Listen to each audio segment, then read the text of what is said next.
Boa noite. Boa noite. O luto da pandemia é planetário. O mundo conta 300 mil mortes por Covid-19. E o Brasil volta a registrar um crescimento assustador no número de vítimas. São mais de 800 vidas perdidas de um dia para o outro. O Ceará ultrapassa o Rio de Janeiro e é o segundo estado com mais casos de Covid. Faltam respiradores para oferecer novas vagas em São Paulo. E crianças aguardam leitos de UTI em Pernambuco. Depois de 2 semanas sem novos pagamentos, a Caixa diz que a segunda parcela do auxílio emergencial sai na semana que vem. A Polícia Federal vai ouvir mais 4 delegados no inquérito sobre a suposta tentativa de interferência política do presidente Bolsonaro na Polícia Federal. Mensagens entre a deputada Carla Zambelli e Sérgio Moro mostram que era em nome do presidente que ela tentava evitar o pedido de demissão do então ministro. Uma medida provisória de Bolsonaro provoca protestos no meio jurídico. A MP limita a punição de agentes públicos por omissões ou equívocos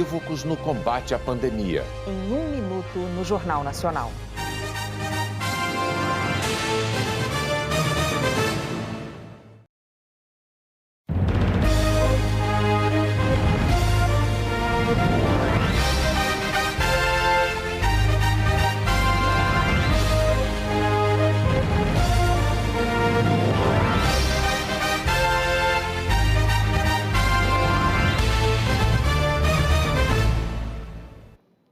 Nesta quinta-feira, a pandemia do novo coronavírus registrou um novo marco trágico.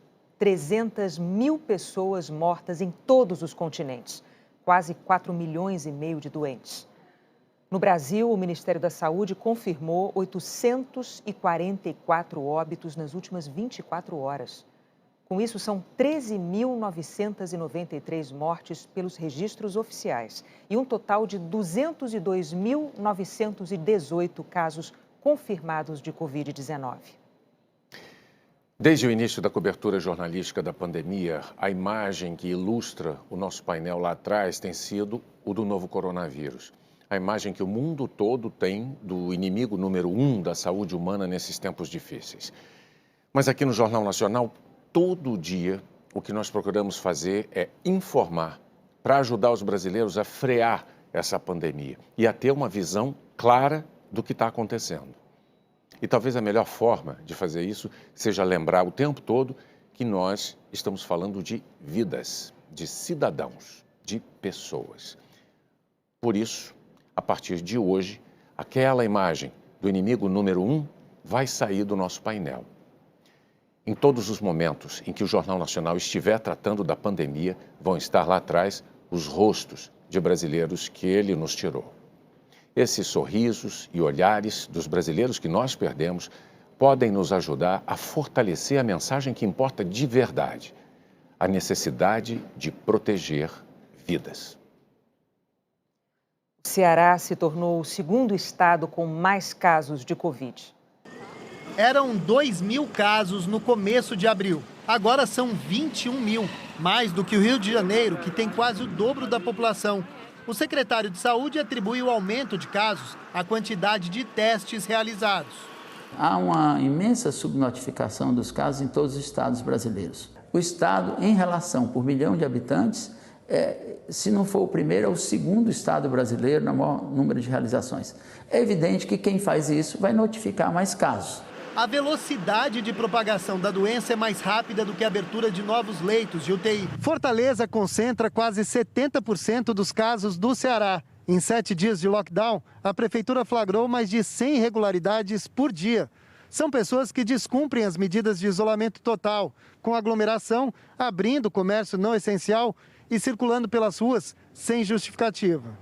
O Hospital da Universidade Federal do Ceará desenvolveu um equipamento para proteger pacientes e profissionais de saúde nas traqueostomias, que têm sido realizadas em pacientes entubados. É uma armação de aço em que é coberta com plástico esterilizado, resistente e que permite aberturas laterais e que você pode fazer alguns procedimentos cirúrgicos por dentro desse plástico, protegendo a equipe cirúrgica quando as cirurgias são realizadas em pacientes portadores de Covid-19. O Maranhão registrou um novo recorde de mortes por coronavírus no período de 24 horas. Foram 26, média de uma morte por hora. O estado se aproxima dos 10 mil casos confirmados da Covid-19. 80% dos novos casos registrados foram no interior do estado, que já está com 83% dos leitos de UTI ocupados. Em Imperatriz, a segunda maior cidade maranhense, não há mais leitos de UTI nem nos hospitais públicos, nem nos privados. Na capital, a taxa de ocupação dos leitos de UTI está em 90%.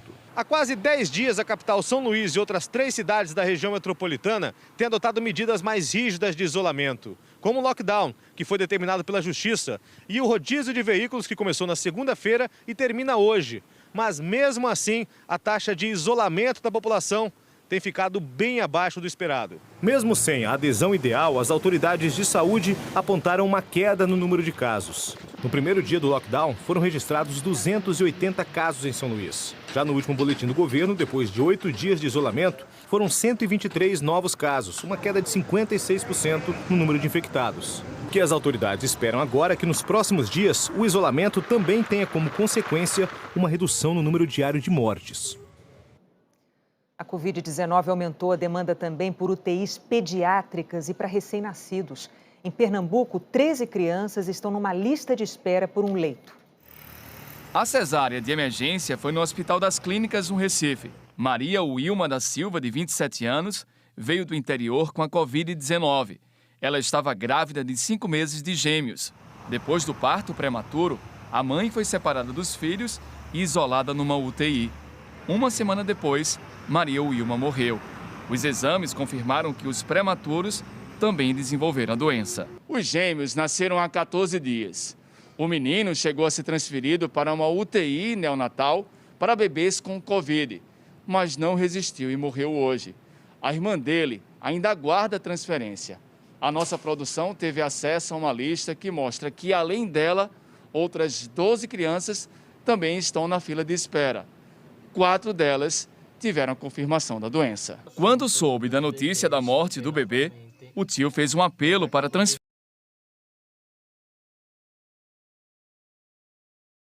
Vocês poderem ajudar a menina Agatha Sofia. Essa pediatra infectologista afirma que a Covid-19 em recém-nascidos é ainda mais perigosa. Principalmente com o prematuro, que o prematuro imunologicamente ainda não está tão competente, não tem uma ação boa da imunidade dele, ele tem muito frágil, mas outra coisa, Bruno, que a gente tem que se lembrar é se esse bebê tem alguma comorbidade. A gente está vendo alguns casos complicados, são pacientes cardiopatas, meninos que nasceram com alguma síndrome que leva a alguma alteração da imunidade, então crianças que nascem têm um problema já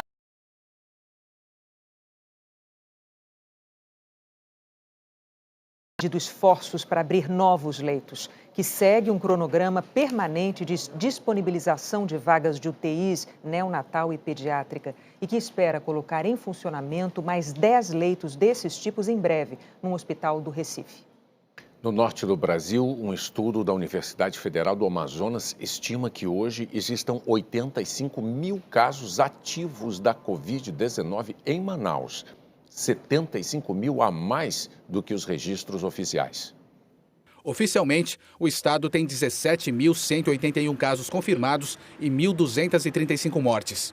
Mas o levantamento mostra que o número pode ser muito maior, com quase 70 mil casos a mais só em Manaus, e que 300 mil pessoas já podem ter contraído a doença na capital. Para chegar a esse prognóstico, foram considerados não apenas os casos confirmados do novo coronavírus, mas também as pessoas que se infectaram por doenças respiratórias graves, que estão muito acima da média mensal. As conclusões do estudo foram fundamentais para o governo do Amazonas prorrogar as medidas de isolamento até o dia 31. O uso de máscaras é obrigatório em todo o estado. Está proibido o transporte intermunicipal e interestadual. E apenas o comércio que trabalha com serviços essenciais está funcionando. Mesmo assim, a população está nas ruas da cidade. O congestionamento de carros é igual ao dos dias que antecederam a pandemia. Hoje, a taxa de isolamento social está em 40%, abaixo do ideal, que é de 70%. O estado tem hospitais lotados, com taxa de ocupação de 86% dos leitos de UTI, e nos cemitérios públicos, os enterros são coletivos em valas comuns, por causa da superlotação. É até recomendável um distanciamento social mais rígido, de 60% ou até, se possível, de 70%, para que a gente consiga ver uma verdadeira redução de infectados em Manaus. Só será de fato possível de reduzir o número de infectados de forma significativa nas próximas semanas se nós tivermos uma adesão bem maior ainda ao distanciamento social e às medidas de contenção. O lockdown em Belém e mais 9 cidades do Pará completou uma semana. A média de isolamento social na capital nesses 7 dias ficou em 54,7%, bem abaixo dos 70% recomendado pela OMS. A taxa ficou quase igual à da semana anterior ao lockdown, que foi de 54,2%. No Rio, são pelo menos 700 pacientes com coronavírus à espera de vaga nos hospitais públicos. Mas há mais de 200 leitos ociosos nos hospitais de campanha recém-inaugurados. O apelo de Eliana é pela mãe que tem Covid e o estado é gravíssimo. Está necessitando de diálise. Não foi entubada por falta de ventilador mecânico. Só 12 dias depois, dona Ana Rouvier conseguiu a vaga na UTI. São pelo menos 710 pacientes de Covid na fila, vivendo o mesmo drama na cidade do Rio e na Baixada Fluminense. 312 precisam de uma UTI e esses leitos existem. Os hospitais de campanha do Maracanã, Lagoa Barra e Parque dos Atletas abriram 450 vagas. 204 estão vazias. E o do Rio Centro, que é da Prefeitura, tem outras 25 vagas. A capital tem um total de 229 leitos desocupados entre enfermaria e UTI. Os hospitais de campanha foram construídos para desafogar a rede pública de saúde e agilizar o socorro aos pacientes com Covid. Mas não tem sido bem assim. O hospital aqui do Maracanã é o que tem o maior número de leitos desocupados. Alguns vazios desde ontem. Só aqui são 123, incluindo os de UTI com respiradores. Muitos pacientes têm morrido à espera de uma vaga assim. A distribuição de pacientes é feita pela Central Estadual de Regulação. Até mesmo nos 2 hospitais estaduais, construídos e administrados por empresas, o Lagoa Barra e o Parque dos Atletas, a transferência dos pacientes depende desse sistema. A Secretaria Estadual de Saúde declarou que a ocupação dos leitos é gradativa, preservando os profissionais de saúde e os pacientes. Em São Paulo, o governo enfrenta dificuldades para montar novos leitos por atraso na chegada dos respiradores. Menos trânsito, mas ainda muita gente circulando e abrindo o que deveria estar fechado pelo decreto estadual.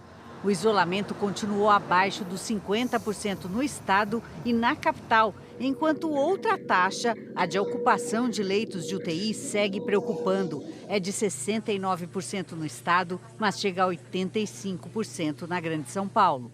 Leitos de UTI para Covid-19 precisam de equipes treinadas e respiradores. E a dificuldade para montar esses leitos tem sido grande. O problema mais recente em São Paulo foi com a compra de equipamentos da China. Numa compra sem licitação, o governo do estado esperava receber 3 mil respiradores. Mas, segundo o governo, o fornecedor acabou reduzindo o lote quase à metade. Também foram encomendados respiradores nacionais. De um total de 2.480, só 20 aparelhos já foram entregues. Dificuldade que pode necessitar de um isolamento ainda mais rigoroso. Se nós não tomarmos essas medidas agora, se tomarmos daqui uma semana, daqui 10 dias, será tarde. É preciso agir no sentido de implementar maior adesão a essas medidas de afastamento e ações educacionais focadas nessas áreas, que são problemas, as comunidades principalmente. Regiane é enfermeira, tem um filho estudante de medicina e perdeu o marido médico do SAMU para a Covid-19. É triste, né? Porque as pessoas que podiam estar se cuidando não estão se cuidando. E a gente que tem que estar na linha de frente acaba enfrentando situações difíceis, né? O governo de São Paulo declarou que as compras seguiram as exigências da lei e que preza a rapidez na entrega para garantir o atendimento à população.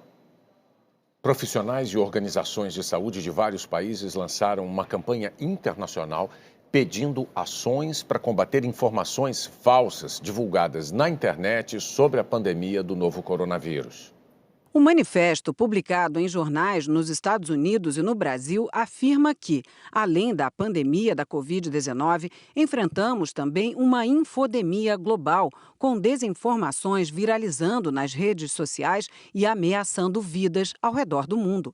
Entre as informações falsas, o texto destaca o boato de que a Covid-19 seria uma arma biológica desenvolvida pela China ou pelos Estados Unidos. O documento faz um apelo para que as gigantes de tecnologia combatam a disseminação de desinformação sobre a saúde e enviem a cada usuário que interagir com esses conteúdos falsos uma correção sobre o assunto tratado. Também pede que os mecanismos que decidem o que as pessoas vão ver sejam modificados para reduzir o acesso ao que chama de mentiras nocivas. As empresas de tecnologia que facilitaram a disseminação de ideias e que lucraram com ela têm o poder e a responsabilidade de conter a disseminação mortal de desinformação e fazer com que as redes sociais parem de adoecer as nossas comunidades. As gigantes da tecnologia se defendem dizendo que criaram ferramentas para banir conteúdos que contradizem as recomendações da ciência sobre o novo coronavírus. Ainda há muitas informações falsas na internet, mas as empresas têm tentado combater esse mal no mundo todo, removendo conteúdo com desinformação que possa causar danos reais às pessoas. No Brasil, postagens do próprio presidente Jair Bolsonaro foram retiradas de 3 redes sociais. A denúncia desse problema não é exclusiva dos profissionais e organizações internacionais de saúde. Também o secretário-geral das Nações Unidas, Antônio Guterres, e o diretor da Organização Mundial da Saúde, Tedros Adhanom, já expressaram preocupação com o impacto da infodemia no combate à Covid-19. Desde o início da pandemia, quase 200 mil profissionais de saúde brasileiros precisaram ser afastados do trabalho por suspeita de terem contraído a Covid-19. 31.790 confirmaram a suspeita, segundo dados preliminares do Ministério da Saúde.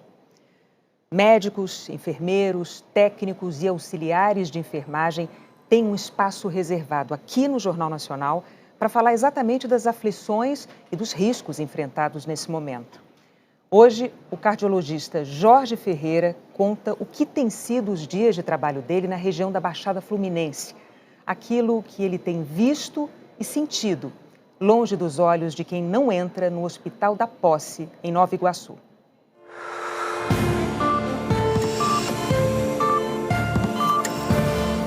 Essa pandemia veio transformar tudo que a gente aprendeu de medicina e aquilo que a gente vai futuramente ensinar para os nossos colegas. Antigamente chegava um paciente e eu tinha tempo para estabilizá-lo. Agora chegam 3, 4, 5 ao mesmo tempo e todos eles precisando de suporte de oxigênio, tendo que ir para o respirador. Infelizmente, o nosso emocional, no final do plantão, no final do trabalho, ele sai destruído. A minha esposa também é médica, então te troca de roupa totalmente do lado de fora de casa. E o medo de eu estar levando para casa o vírus, ele é diário. Então, quando eu olho para o meu filho, quando eu tento beijá-lo, eu falo, não posso fazer isso porque eu posso te contaminar.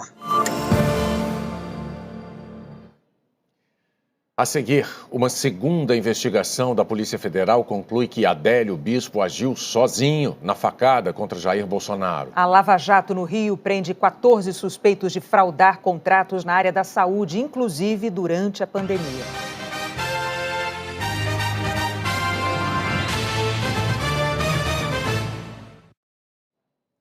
A Câmara dos Deputados decidiu tratar a questão da regularização fundiária num projeto preparado pelos parlamentares e não mais na medida provisória do governo.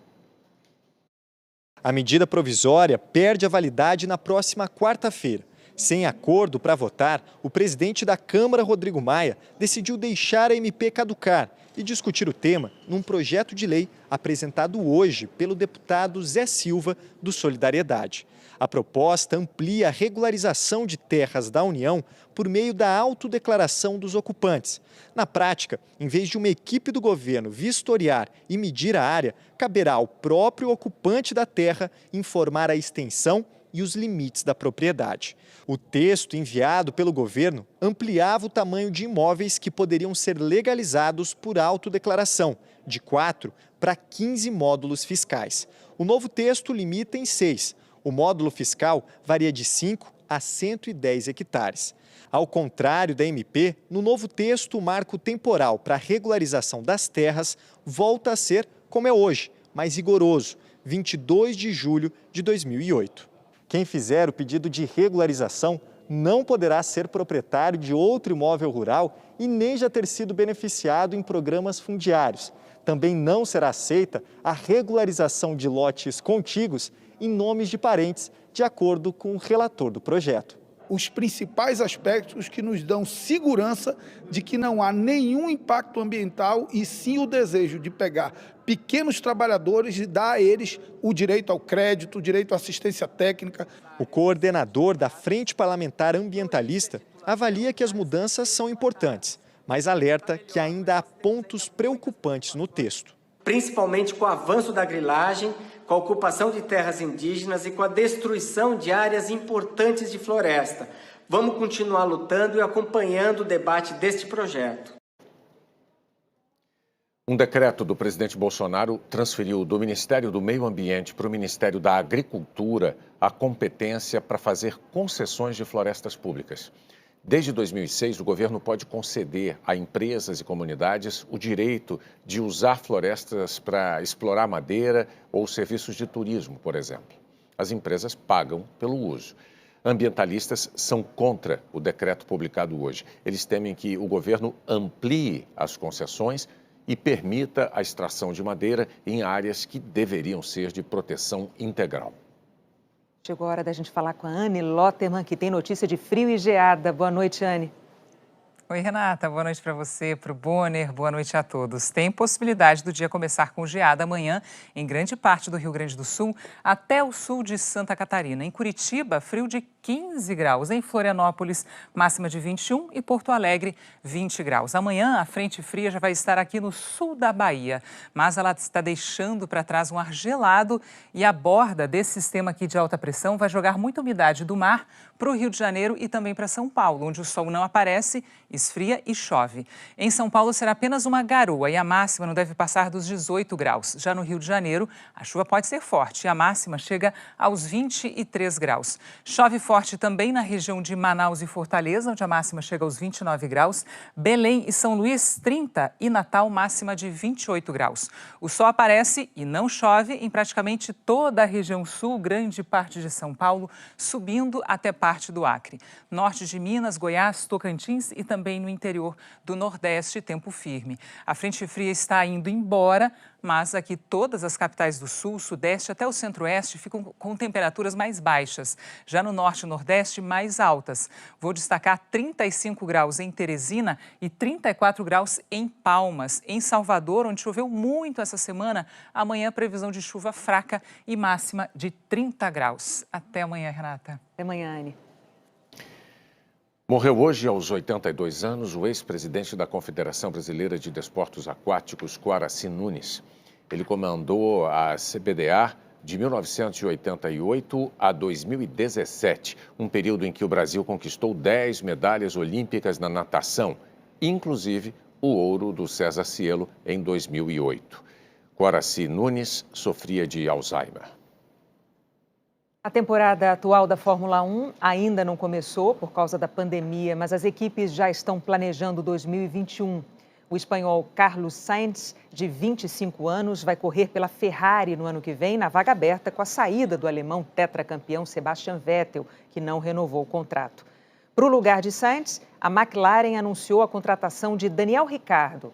Na Renault, desde o ano passado, o australiano não conseguiu bons resultados. O diretor-geral da Organização Mundial do Comércio, o brasileiro Roberto Azevedo, anunciou que vai deixar o cargo em agosto, um ano antes do previsto. Azevedo disse que a renúncia, depois de 7 anos, foi uma decisão pessoal e que não está relacionada a questões de saúde ou a ambições políticas. A Lava Jato no Rio prendeu hoje 14 suspeitos de fraudar contratos da saúde nos últimos 3 governos. O vídeo de 2014 mostra um casamento num castelo na Itália, mas a festa, ostentação, foi paga com dinheiro brasileiro. E dizem as autoridades, dinheiro público. O noivo era Mário Peixoto, dono de empresas que fornecem mão de obra terceirizada para o governo do Rio desde a gestão de Sérgio Cabral. Na gestão de Wilson Witzel, do PSC, os contratos são de serviços de limpeza e motoristas para diferentes secretarias. O Ministério Público Federal afirma que Mário Peixoto está pagando propina atualmente para servidores públicos em troca da manutenção dos contratos de suas empresas. A operação, que teve a participação do Ministério Público Estadual, encontrou R$1,5 milhão na casa de um dos operadores do empresário. A Lava Jato fez a operação durante a pandemia porque descobriu que o empresário também comanda contratos na área da saúde usando nomes de terceiros. E suspeita que ele pode estar ligado a contratos da instalação dos hospitais de campanha para a Covid-19. Os procuradores dizem que Mário Peixoto pode estar expandindo sua influência para contratos da organização social IABAS, contratada pelo governo do Rio para administrar os hospitais construídos com dinheiro público. Os procuradores encontraram e-mails de operadores do empresário com tabelas de custos desses hospitais. A Lava Jato também encontrou indícios de fraude em compras de álcool gel sem licitação pela Marinha. Mário Peixoto teve como padrinho, naquele casamento, o então presidente da Assembleia Legislativa do Rio, Paulo Melo, que também foi preso hoje, suspeito de lavar dinheiro com um empresário e amigo. Acostumado com castelos, Mário Peixoto foi levado para a prisão por tempo indeterminado. A defesa de Paulo Melo disse que a prisão é descabida. A Marinha afirmou que está investigando. Concluiu que o autor da facada no então candidato Jair Bolsonaro em 2018 agiu sozinho. Os peritos analisaram 40 mil e-mails de Adélio Bispo de Oliveira, além de milhares de arquivos com fotos, vídeos e documentos encontrados em celulares e num computador dele. Os investigadores ouviram 89 testemunhas. O primeiro inquérito tinha concluído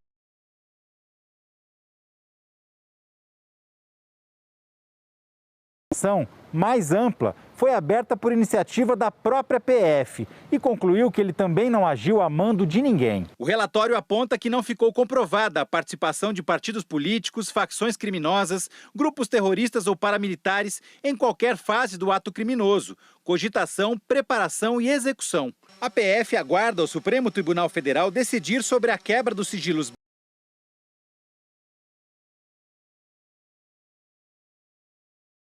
em Jair Bolsonaro em Juiz de Fora durante a campanha eleitoral. Adélio está no Presídio Federal de Campo Grande. O Palácio do Planalto não quis se manifestar. A defesa de Adélio Bispo declarou que o relatório da Polícia Federal condiz com as provas que constam do processo original e do novo inquérito.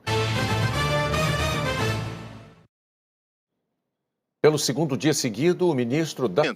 Cada indicador tem uma pontuação. A soma deles pode chegar a, no máximo, 40 pontos. A ideia do Ministério é quanto maior a pontuação, maior o rigor das medidas que devem ser adotadas. A partir de 30 pontos, é recomendado o lockdown. Na segunda-feira, secretários estaduais e municipais de saúde disseram que o momento era de concentrar esforços no isolamento social. Hoje eles reforçaram. Só será possível falar em relaxamento de medidas quando o número de casos e de mortes estiver em queda, não agora. E disseram que o ministro se comprometeu a só divulgar o documento quando houver consenso entre eles. Entendemos que é um documento tecnicamente importante que irá subsidiar na tomada de decisão, mas compreendemos que a publicação desse documento agora, em fase de construção, poderá criar uma dubiedade de informação e, com isso, estragar alguns trabalhos que nós temos, principalmente no fortalecimento daqueles municípios que estão em lockdown nesse momento. Depois dessa reunião, o ministro Taixe foi chamado ao Palácio do Planalto, assim como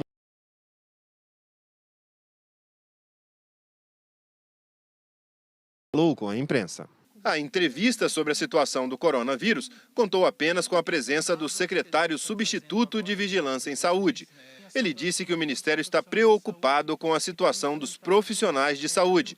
Um levantamento mostra que em todo o Brasil, quase 200 mil profissionais de saúde já apresentaram sintomas da Covid-19 e precisaram ser afastados do trabalho. 31.790 são casos confirmados da doença. A maior parte é formada por técnicos e auxiliares de enfermagem e enfermeiros, mas há muitos médicos doentes também. Hoje, o Brasil é o 6º país do mundo, tanto em... É que nós estamos ainda num momento de crescimento de casos, né? Não há nenhuma perspectiva nesse momento de estabilização ou até mesmo diminuição, o que serve de alerta para que que todos, não só os gestores... de isolamento social e defender a retomada das atividades econômicas. Numa reunião virtual... O secretário de Comunicação, Fábio Weingarten, também participou da reunião com empresários paulistas. 29 mortes por Covid-19, ou 349 por milhão de habitantes. Bem mais que os vizinhos nórdicos, que fizeram isolamento social. E, proporcionalmente, mais que o Brasil também, que até agora tem 66 mortos por 1 milhão. E nem por isso a Suécia escapou da recessão. Segundo a agência Bloomberg,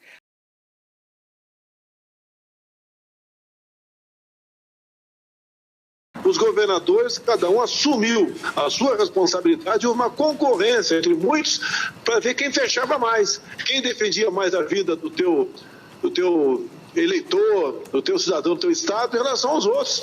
O governo federal nunca foi óbvio, se depender de mim, quase nada teria sido fechado, a exemplo da Suécia.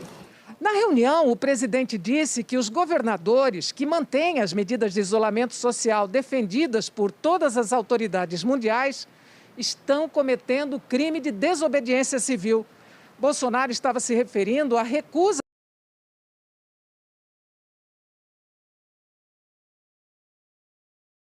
e barbearias que esta semana foram incluídas por ele na lista de atividades essenciais.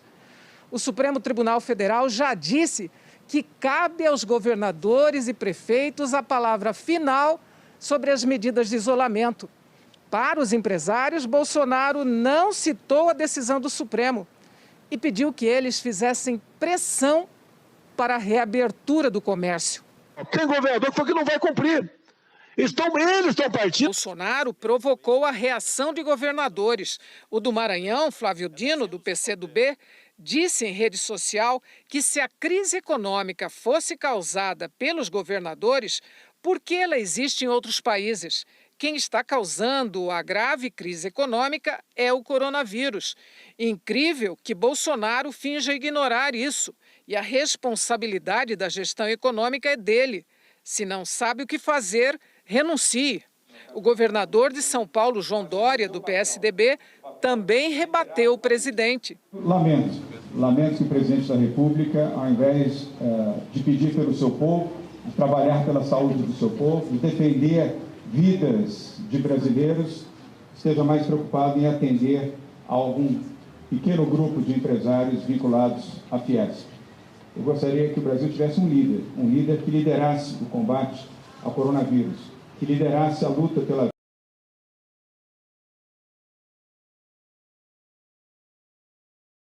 Dado por Bolsonaro com os empresários foi a relação com o Congresso, sem citar o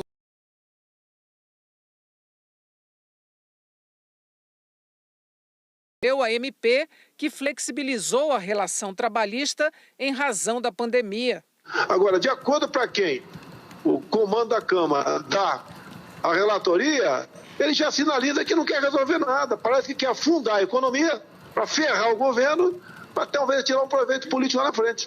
Apesar disso, à tarde, o presidente da Câmara foi recebido por Bolsonaro. Rodrigo Maia saiu dizendo que é necessário juntar pontos de consenso em busca de união. Conversamos sobre o momento, sobre como é que cada um vem enxergando essa crise. Nós sabemos qual é a posição do presidente. Hoje mesmo ele falou, eu tenho a minha posição, ele sabe qual é. O que eu disse a ele é que nós deveríamos encontrar, os pontos que nos unem. Eu acho que o diálogo... Vivendo em paz e harmonia, sem problema. Tem várias reformas que dá para ser potencializadas. O presidente Bolsonaro assinou uma medida provisória que livra agentes públicos de punições.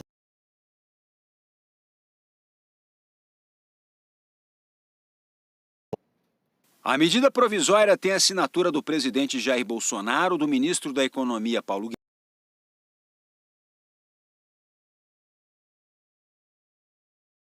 que os agentes públicos somente poderão ser responsabilizados nas esferas civil e administrativa se agirem ou se omitirem com dolo, com a intenção de causar dano ou erro grosseiro pela prática de atos relacionados, direta ou indiretamente, com as medidas de enfrentamento da emergência de saúde pública e combate aos efeitos econômicos e sociais decorrentes da pandemia. A medida provisória prevê a responsabilização apenas se estiverem presentes elementos suficientes para medir o dolo ou o erro grosseiro da opinião técnica, ou se afirmam que a MP apresenta uma definição vaga e subjetiva do que é erro grosseiro, o que torna mais difícil punir atos irregulares. No artigo 3º, a MP considera erro grosseiro o erro manifesto, evidente e imperdoável, praticado com culpa grave, caracterizado por ação ou omissão com elevado grau de negligência, imprudência ou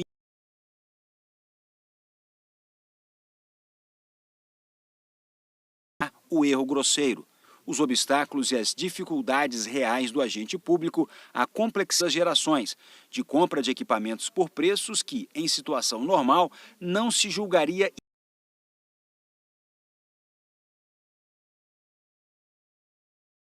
indiscutíveis.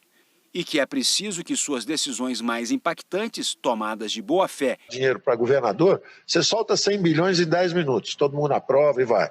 Agora, se você quiser soltar 1 bilhão há pouco tempo, uma medida para blindar... Juristas e especialistas em gestão mostraram grande preocupação com o grau de flexibilização das punições, o que pode facilitar as irregularidades. Deixaram brechas para novos casos de corrupção, porque a gente não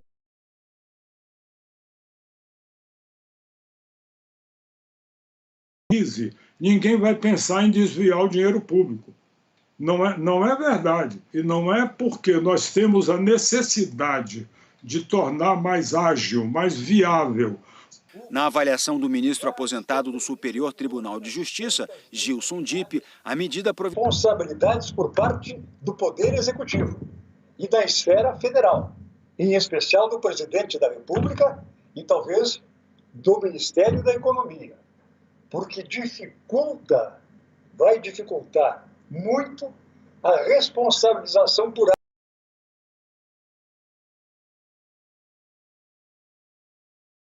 medidas econômicas tomadas pelo governo federal no momento de pandemia.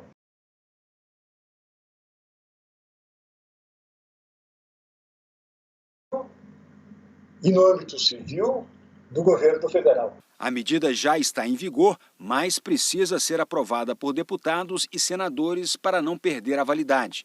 A bancada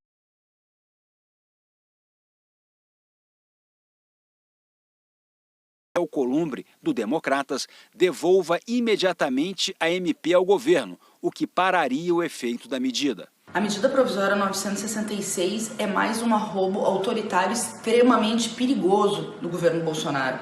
Além de ser claramente inconstitucional. O presidente da Câmara disse que vai pedir que os deputados avaliem se a MP é inconstitucional.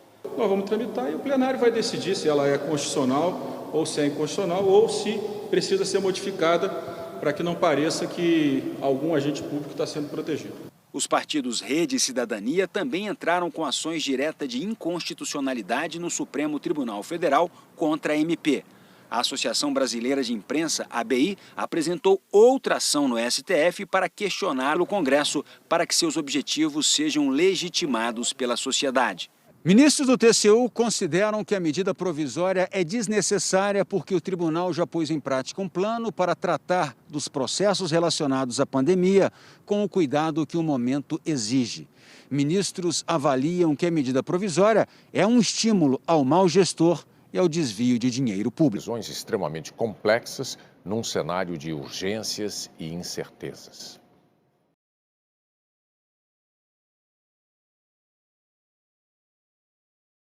Na semana que vem. A Caixa não libera créditos novos do Socorro há 2 semanas. Luciana está angustiada. A gente está aqui praticamente vivendo a míngua, né? Dentro de casa. para ter um benefício ao qual eu acho que todos nós temos direito, né? Porque diante de uma pandemia dessa, que a gente é obrigado, porque a gente tem pessoas de área de risco que convivem com a gente dentro de casa, e a gente não pode também estar no meio da rua, né? Se disponibilizando a estar pegando esse vírus. Roberto já recebeu a primeira parcela e a segunda vai ser para pagar as contas urgentes. Luz e água continuam chegando, então a gente vive disso, a gente vive do que a gente faz, né? E nós estamos contando com a segunda parcela. A previsão inicial do governo era fazer os 3 pagamentos nos meses de abril e maio, mas até agora só foi paga a primeira parcela do auxílio emergencial. 50 milhões de pessoas, entre beneficiários do Bolsa Família, inscritos no Cadastro Único e trabalhadores autônomos e informais cadastrados no aplicativo ou no site da Caixa Econômica. Ao todo, 35 bilhões e meio de reais. Mas muita gente não sabe ainda se teve o cadastro aprovado, ou seja, se vai conseguir receber o auxílio. A Dataprev, responsável por checar se o trabalhador está dentro das regras, informou que 14 milhões de CPFs estavam em fase final de análise. O presidente da Caixa, Pedro Guimarães, disse que um novo lote, ainda da primeira parcela, será pago na madrugada do próximo sábado, mas não informou quantas pessoas vão receber. Somente os beneficiários do Bolsa Família já sabem que vão receber a segunda parcela entre os dias 18 e 29 desse mês, seguindo o calendário de pagamento do programa. Ainda em abril, o governo chegou a anunciar que iria antecipar o segundo repasse, mas o Ministério da Cidadania voltou milhões de pessoas, a um custo de quase 100 bilhões de reais. Mas a previsão anunciado amanhã e deve ter datas diferentes para o pagamento de trabalhadores autônomos inscritos no CadÚnico e para os beneficiários do Bolsa Família. Empresas e empresários estão juntos no esforço contra a crise no Brasil.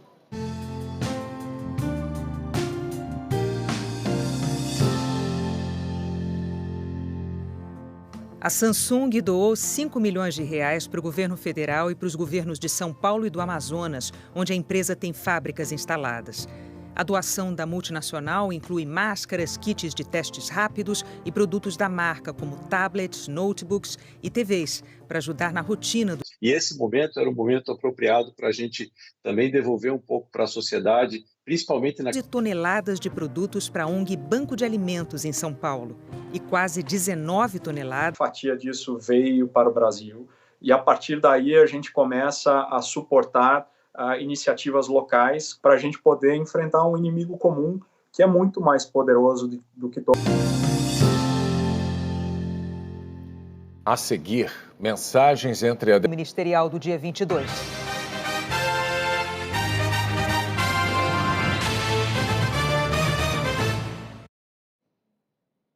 A Globo teve acesso a novas trocas de mensagens entre a deputada Carla Zambelli e o então ministro da Justiça, Sérgio Moro.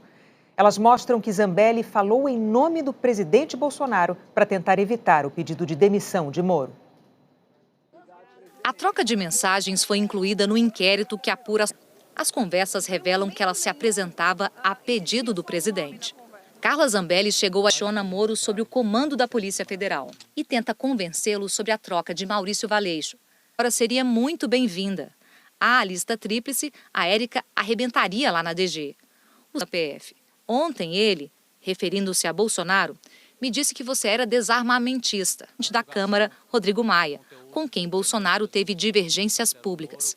E pergunta: dia 23 de abril, véspera de Moro anunciar seu pedido de demissão, a deputada ligou para ele. Foi divulgada à imprensa recentemente pela deputada, que omitiu trechos como esse. Bolsonaro vai... A deputada insiste. É nesse contexto que surge a conversa revelada pelo Jornal Nacional no PF a Moro. Seu lugar é STF. O PR também está irredutível. E deixa o cargo vago por alguns dias. Vocês conversam com calma, se conhecem melhor que estão. E diferentemente do que mostram algumas mensagens, a deputada disse que agia sozinha. Pode só me responder se o Valeixo realmente pediu demissão? Moro diz: não pediu demissão. Tá bem, desculpe. Ministro, falei com o Planalto. Tire essa cesta e vá para casa. Família Bolsonaro. Ministro, por favor, tenta compor com Ramagem. A Érica diz que está lá a pedido do Planalto. Tô aqui no MJ. E depois disso? Há pouco, numa rede social, que a deputada Carla Zambelli não estava autorizada a falar por ele. Ele já prestou depoimento, mas pediu para ser ouvido novamente. O posto de superintendente e de versões sobre a reunião ministerial do dia 22 de abril. O ex-ministro Sérgio Moro, tanto que, 2 dias depois, Bolsonaro demitiu o diretor da PF e uma extensão de Brasília. É uma estrutura pequena que funciona em uma sala. Na prática, a segurança do presidente, mesmo no Rio, é orientada e decidida por Brasília, entre eles o do presidente Jair Bolsonaro, que, em razão do cargo, pode prestar depoimento por decidir se denuncia o presidente ou não por suspeita de interferência política na PF. No primeiro, o presidente cobra informação dos órgãos de inteligência. Diz Bolsonaro, do que o seu filho ou sua filha está comentando. Tem que ver para depois que ela engravida, não adianta falar com ela estratégia. E não estamos tendo. E me desculpe o serviço de informação nosso. Todos. É uma vez do Ramos, que ao depor disse que Bolsonaro mencionou a PF na reunião. Mas é fato que o presidente trocas na, abre aspas, segurança nossa no Rio de Janeiro, fecha aspas. Para ninguém da segurança, na ponta da linha, que pertence à estrutura, vai trocar, se não puder trocar pública. E que nesta parte da reunião, em nenhum momento, o presidente da República... Inquérito junto ao STF. A defesa afirmou que a transcrição parcial revela relevantes para a adequada compreensão, inclusive na parte da segurança... Feito à Polícia Federal e não ao GSI. Os advogados afirmaram ainda que a transcrição... Dos R$6 durante o pregão, o dólar comercial terminou o dia cotado em R$5,01.